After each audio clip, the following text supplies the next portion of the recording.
And welcome back. Well, we've done everything we can do at this point. It's all over but the crying.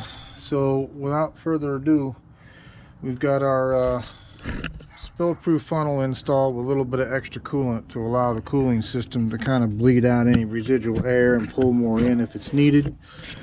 We've got the fuel pump fuse pulled at this point. I went ahead and hooked up the code scanner to it. The only active fault it was seeing was I forgot to plug in the inlet air temperature sensor, which that's now been taken care of. So the good news is all the list of faults that it had when it originally showed up that make it cause a check engine light or not run have all been cleared at this point. But just like we did last time, we're going to key it over a couple of times, look at the oil pressure gauge, verify we're building oil pressure first, and then once we're building oil pressure, we'll put the fuel pump fuse in, key cycle it a few more times to get pressure up into the fuel rail, and then we'll give it a shot. So without further ado, here we go. So the first couple of times you hear it turn over, it's not expected to start. It's just me building fuel pressure, and then oil pressure, and then I'll come out and tell you when we put the fuse in.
Okay, we got about 43 pounds of oil pressure.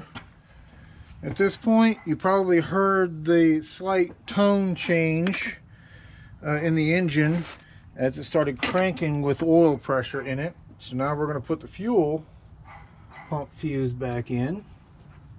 And it took a good, I think, 4 key cycles there before we finally started getting good oil pressure. But we have it.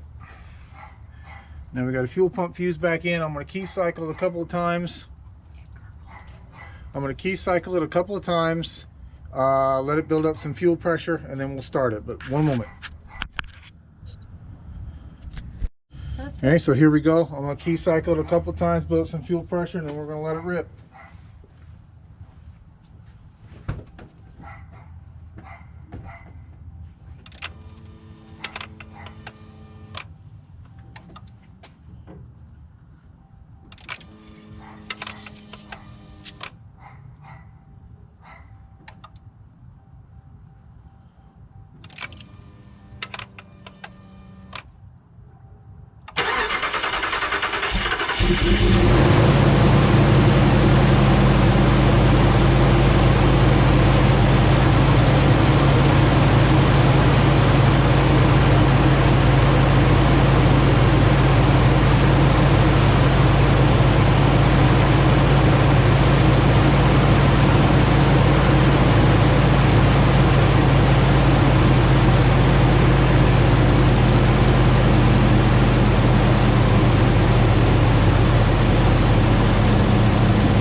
Of oil pressure currently.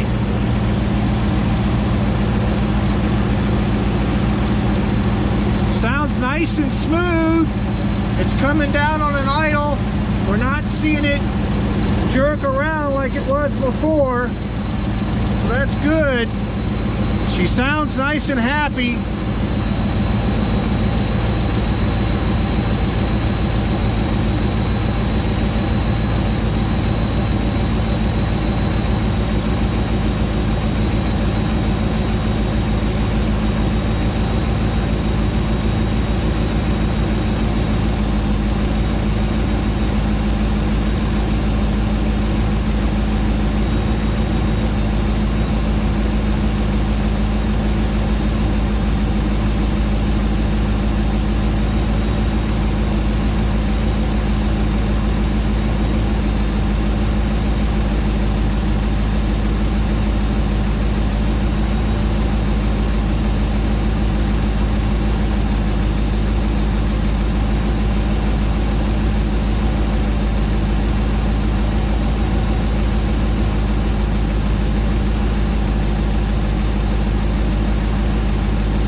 so you probably heard me there.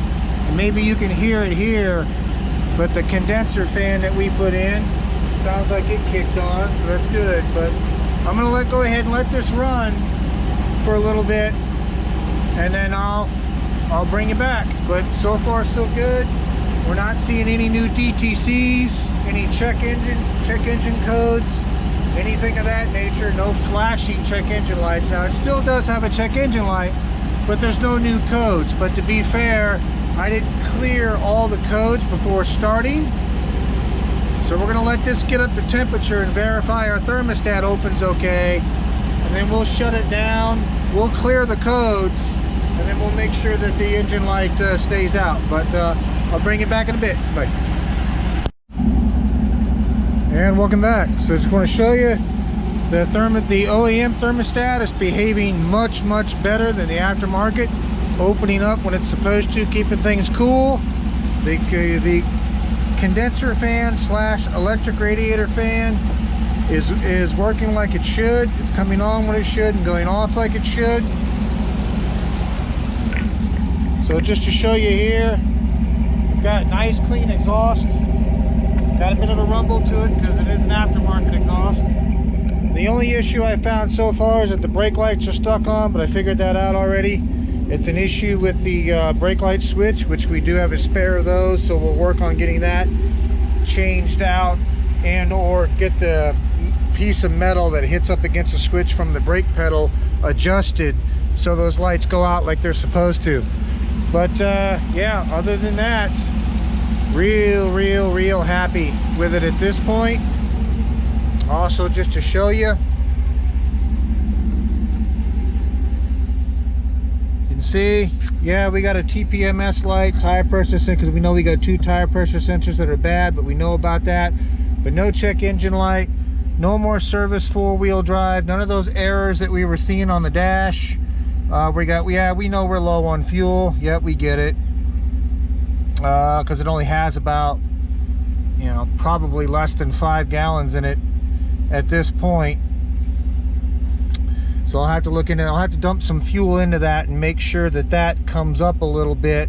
If it doesn't, then we may have an issue with the fuel sender on the fuel pump. But we'll have to look into it. Let's see. Yeah, other than that, real happy with it. Getting good pressure. We're charging. What you see right here is a systems message for the oil change that is due. I'll talk a little bit more about this when it's a bit quieter, but one of the error codes that popped up on the tablet when it ran the first time was incorrect oil type. And I believe what was causing that was, remember, we removed the MDS solenoids and just put block-off plugs in, so it's unable to actuate them. And I didn't turn the MDS off prior to first start because I didn't want anything to kind of skew our results.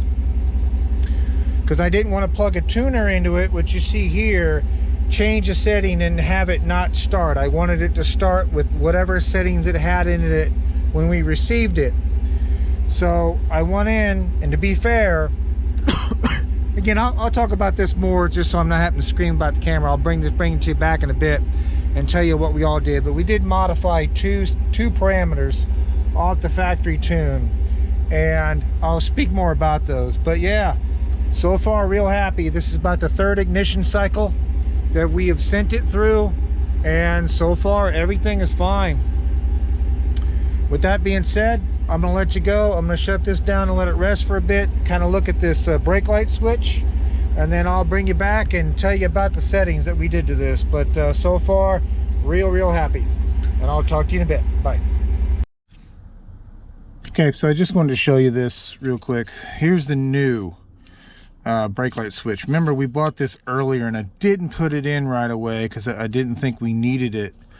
But let me show you the reason why our brake lights are staying on all the time. That's the new one.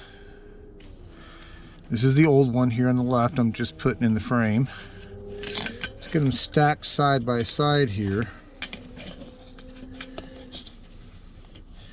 You can probably already see it. See the plunger on the new one compared to the old one?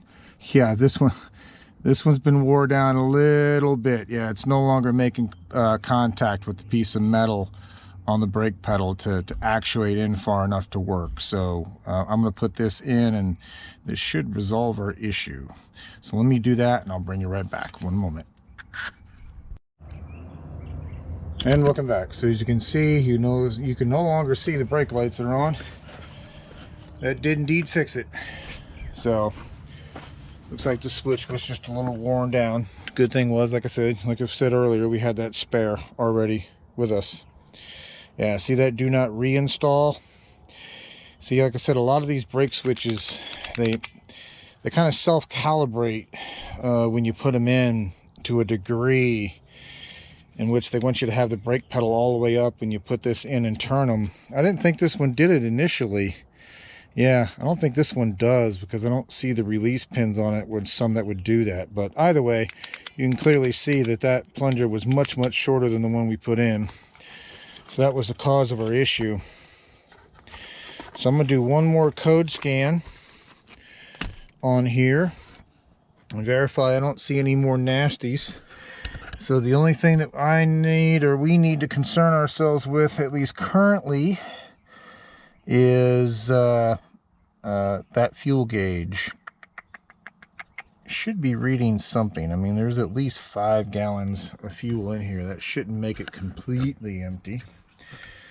I know it was reading prior to us doing the work on the fuel tank, so it may be a bad sender on the fuel pump. I don't know yet. Like I said, we may have to get in there and put a little bit more extra fuel in it and see if it responds. And if it doesn't, we may have to drop that tank and do a little investigating and figure out why. I'll also look in the scan tool and see if there's a PID in on it to see if it's actually receiving data or any data at all from the fuel level sensor. But that'll be a later issue that we look into. Like I said, I'm gonna do one more code scan. I'll bring you back and I'll talk to you about the use of the tuner. One moment. And welcome back. So I wanted to touch on this because I said in the previous clip that I would, is that the only code that registered was that incorrect oil type code. And like I said in the previous clip, I do believe that's a result of the MDS solenoids not being removed, or being removed and replaced with plugs, and the MDS not turned off in the engine. And of course the PCM is going to check those solenoids to see if it can actuate them, and of course it couldn't, just as a test. So what my theory on that was that, again, I wanted to start the engine with the programming that was in it unaltered, in case there was an issue. I didn't want to have to think and go, well, would it have been because of a tune setting that will rely it not to start, or something with all the rebuild that was done. So after the initial run, I then plugged in what you see here, which is the Diablo Sport Trinity T2 tuner. I didn't modify anything to do with the factory fuels, transmission shifting, none of that. Strictly used it to turn the MDS off and to fix the tire size. It was reading the tire size at 31 inches. Those tires are 33, so a 2-inch difference would be enough to play with things like give you the incorrect speed readings, so on and so forth. So that's why I wanted that one adjusted. So now with the MDS disabled, the PCM will no longer go out there and try to check that those solenoids exist or try to actuate them. So it should keep that incorrect oil code from coming back, and it hasn't come back. I cleared all the codes after using this programmer to make those 2 setting changes, and then key cycled it and started it a few more times after that, and it hasn't returned. So the good news is not seeing any more DTCs pop up. The check engine light's been out for the last couple of starts following the initial start, and after making the changes, like I said, with the trinity here. And the next item to tackle is that I'm going to dump a couple of extra gallons of fuel in the tank and see if the needle changes.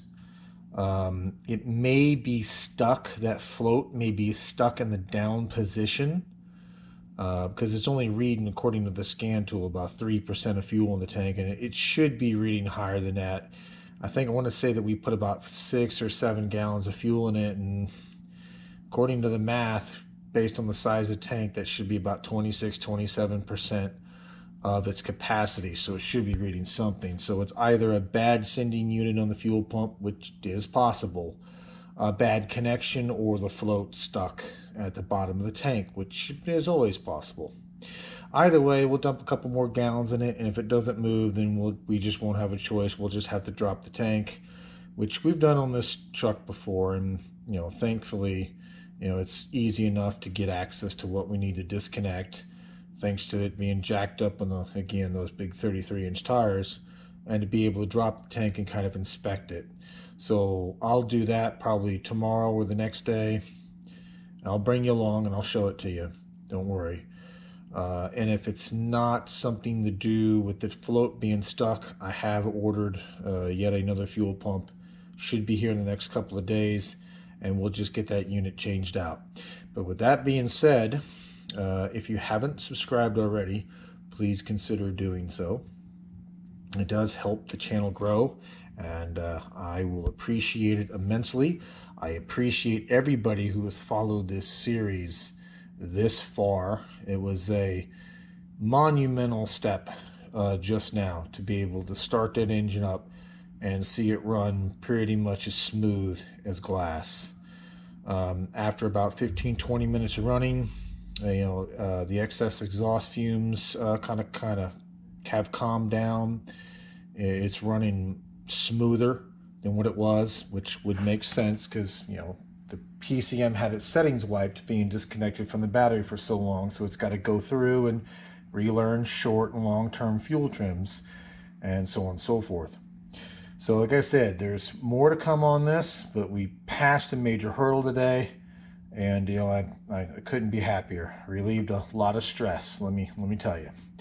The next, one of the other items I wanted to show you that we're going to get into, and I bought it originally for this truck to be able to, but also use it for some other things, is that you're seeing a D8 Smart Diagnostic X tool.